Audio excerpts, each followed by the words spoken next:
നബി സല്ലല്ലാഹു അലൈഹി വസല്ലം ഒരിക്കൽ പറയുകയുണ്ടായി, 3 കാര്യങ്ങൾ മനുഷ്യനെ നശിപ്പിക്കും, 3 കാര്യങ്ങൾ മനുഷ്യനെ രക്ഷപ്പെടുത്തുന്ന.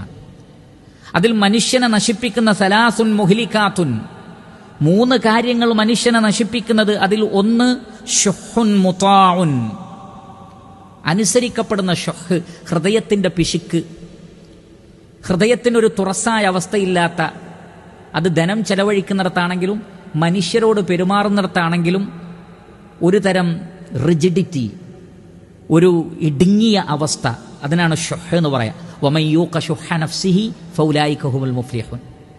നഫ്സിന്റെ പിശുക്കിൽ നിന്ന് രക്ഷപ്പെട്ടവൻ വിജയിച്ചു എന്നാണ്. ഹൃദയത്തിന് വിശാലത വേണം, ഇല്ലെങ്കിൽ അത് മനുഷ്യനെ നശിപ്പിക്കും.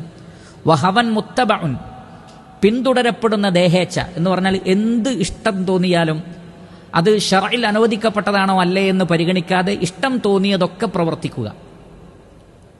അപ്പോൾ തൻ്റെ ദേഹേച്ഛ പറയുന്നത് പോലെ ശരീരത്തെ വിട്ടുകൊടുത്തിട്ട് ദേഹേച്ഛയുടെ അടിമയായി ശരീരം മാറുക,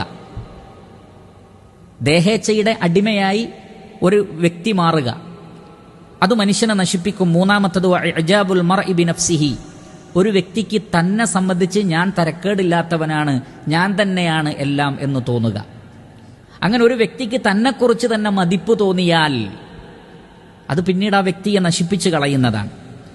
എന്നാൽ മനുഷ്യനെ രക്ഷപ്പെടുത്തുന്ന 3 കാര്യങ്ങളുണ്ട്. വസലാസുൻ മുൻജിയാത്തുൻ, നിങ്ങളെ രക്ഷപ്പെടുത്തുന്ന 3 കാര്യങ്ങളുണ്ട്. അതിൽ ഒന്ന് നബി സല്ലല്ലാഹു അലൈഹി വസല്ലം പറഞ്ഞ ഈ ദുആയിലെ ആശയമാണ്, ഖശിയത്തുല്ലാഹി ഫിസ്സിർരി വൽ അലാനിയ. രഹസ്യ സന്ദർഭത്തിലും പരസ്യ സന്ദർഭത്തിലും പടച്ച റബ്ബിനെ പേടിക്കുന്ന ഒരു വ്യക്തി ജയിച്ചു, ആ വ്യക്തിക്ക് വിജയിക്കാൻ കഴിയും. എന്നാൽ ഇതിലൊന്ന് നഷ്ടപ്പെട്ടാൽ, അഥവാ സിറിൽ ഖശിയത്തില്ലെങ്കിൽ അത് വലിയ അപകടമാണ്. വൽ ഖസ്ദ ഫിൽ ഗിനാ വൽ ഫഖർ, അതും ഈ ദുആയിൽ വരുന്നുണ്ട്. സമ്പത്തുള്ള സന്ദർഭത്തിലും സമ്പത്തില്ലാത്ത ദാരിദ്ര്യ സന്ദർഭത്തിലും മിതത്വം പാലിക്കുന്ന ആളുകൾ. വകലിമത്തുൽ ഹഖ് ഫിർ റിളാ വൽ ഗളബ്, ദേഷ്യം പിടിക്കുമ്പോഴും സന്തോഷമുണ്ടാകുമ്പോഴും സത്യം മാത്രം പറയൽ, ഇത് മനുഷ്യനെ രക്ഷപ്പെടുത്തുന്ന കാര്യമാണ്. അതിൽ ഒന്നാമത്തതാണ് ഇവിടെ ചോദിച്ചത്, ഖശിയത്തുല്ലാഹി ഫിസ്സിരി വൽ അനാനിയ, രഹസ്യത്തിലും പരസ്യത്തിലും അല്ലാഹുവിനെ പേടിക്കൽ.